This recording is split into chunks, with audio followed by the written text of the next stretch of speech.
Donald Trump ने एक बार फिर दुनिया की जियोपॉलिटिक्स को हिलाकर रख दिया है। उन्होंने कहा था G2 will be convening shortly. अब सवाल ये है कि क्या यूएस एंड चाइना मिलकर ग्लोबल पावर बैलेंस बदलने वाले हैं। The most important question is इससे इंडिया पर क्या असर पड़ेगा। अब हम बात करने वाले हैं एक ऐसे टॉपिक की जो सिर्फ अमेरिका एंड चाइना तक लिमिटेड नहीं है बल्कि पूरे वर्ल्ड ऑर्डर को अफेक्ट कर सकता है, स्पेशली इंडिया को।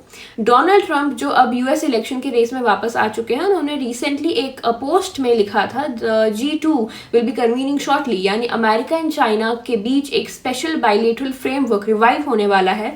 अब सबसे पहले समझते हैं कि ये G2 एक्चुअली में है क्या।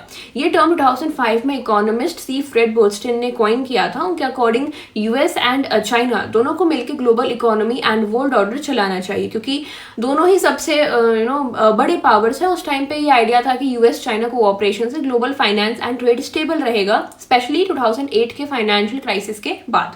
लेकिन अब जब ट्रंप ने G2 टर्म को दोबारा यूज किया तो इसका मतलब कुछ और ही निकल रहा है। ट्रंप बेसिकली चाइना को एक इक्वल पार्टनर के रूप में देख रहे हैं, ट्रीट कर रहे हैं, जो पहली बार किसी यूएस प्रेसिडेंट ने इतना ओपनली किया है। पर प्रॉब्लम यहीं से शुरू होती है, अगर यूएस और चाइना एक G2 फॉर्मेट में आते हैं तो इंडिया, जापान, ऑस्ट्रेलिया जैसे एलाइज का क्या होगा। क्या क्वाड यानी इंडो पैसिफिक ग्रुपिंग वीकन हो जाएगी। रिमेंबर 2017 में जब चाइना अग्रेसिव हुआ साउथ चाइना सी में, तो यूएस ने ही क्वाड को रिवाइव किया था, जिसमें इंडिया एक की पार्टनर था। अब अगर ट्रंप G2 में आते हैं तो ये कंट्रीज फील कर रही हैं कि अमेरिका उनसे दूर हो जाएगा।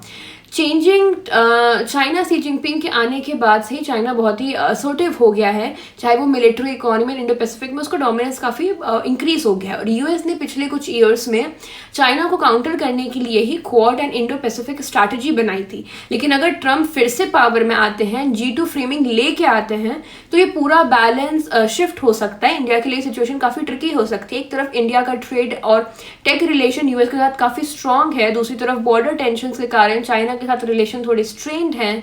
अगर यूएस एंड चाइना एक G2 मॉडल फॉलो करते हैं तो इंडिया के लिए अपना स्ट्रेटेजिक स्पेस को प्रोटेक्ट करना it will be very important.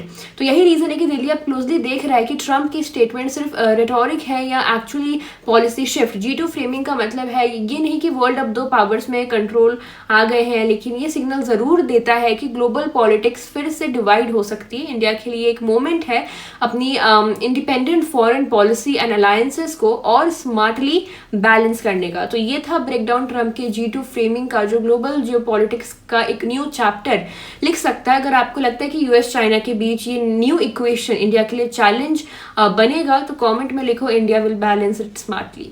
So this is it for this news. Thank you.